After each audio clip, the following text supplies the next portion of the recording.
Kim, how are you doing? Nice to see you. Qingyun, nice to see you. Thank you for having me. Oh, thanks for fitting our interview into your busy schedule. Dr. Kim, as head of the World Bank, looking back at the past year, what was the news that made you smile? Well, there were lots of good things that happened in the global economy. The United States continued to grow. Europe really came out of a very long, difficult period, is growing. Japan is growing, and of course, China continued to grow. Some of the things that I think are very encouraging to me are the attention that everyone seems to be paying to all of the development issues that we have to face. The Belt and Road Initiative, I think, continues to be an extremely important initiative for the entire world. We're working with all the countries along the Belt and Road, and it's actually expanded quite a bit to include Latin America and Africa. The urgency of bringing development, bringing opportunity to those countries, I think is being understood at a much higher level. And I'm especially grateful for China's leadership in continuing to focus on all the people that still need an opportunity to have a job, to have an education, to have better health care. You've been so many times to China. What is your favorite Chinese food? You know, something that you always order when you go to China. So there are a couple of things. I really love Beijing roast duck, of course, and this is something that I had first as a child growing up in Iowa. You know, I grew up in the same town that President Xi Jinping visited and stayed for about a month almost 25 years ago. So we share the same hometown in a way, President Xi and I. And even growing up in that town, my parents gave us Beijing roast duck. We made it ourselves because we like it so much. The other thing I really like is sea cucumber. I think haishan, I'm not quite how to, you know, sea cucumber? How do you say? Haishan, that's what it is. So not very many people like sea cucumber, but I really like it. And of course, I'm Korean, so I like all the spicy food. I like the cuisine from Sichuan. Wow, Yep. wow, sounds really good. So what is I eat too much. When I go to China, my problem is I eat too much. What is your favorite Chinese movie?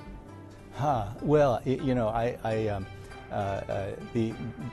one of my favorites, of course, is the what is it? The Crouching, oh gosh, I forget.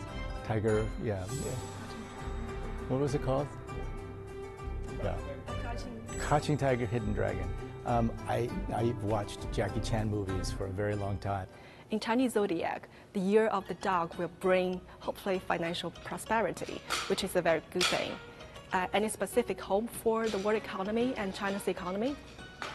Well, I think, you know, as now growth continues, I think we're going to, you know, we have to watch very carefully what happens as interest rates go up.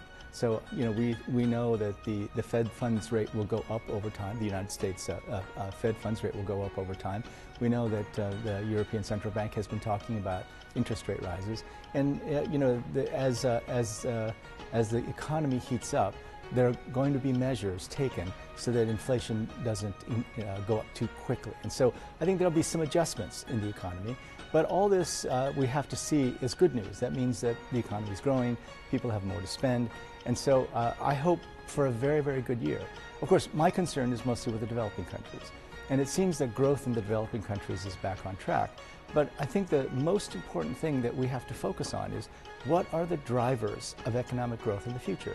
And so of all the countries that we work with, the first country to ask us to do a study on the future drivers of economic growth was China. And the interesting thing to me is that it seems that all of the drivers of future economic growth are already existing in China. I have had some incredible experiences. I visited Shenzhen, and I saw just how quickly automation is coming to manufacturing. I think Shenzhen is a vision of the future in terms of what manufacturing will look like. But I also visited Hangzhou and visited Alibaba. You know, Alibaba, Tencent, WeChat, all of these websites now are providing access to capital in a way that I think is also very exciting. One of the most important things that we're doing with China is looking at the drivers of economic growth that already exist and see if we can apply them in other parts of the world. I'm very hopeful that especially the model where through online systems we provide access to capital markets to even people living in very rural areas. This is something that's happened in China.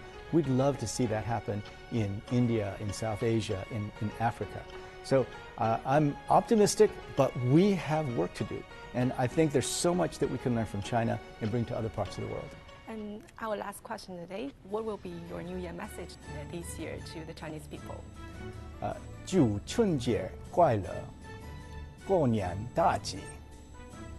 Bad? Good? Is it okay? Okay, so let me do one in English, okay? Okay.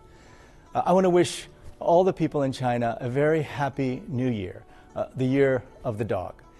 This is a year that I hope will really cement the growth that we've seen and will continue to bring prosperity to many.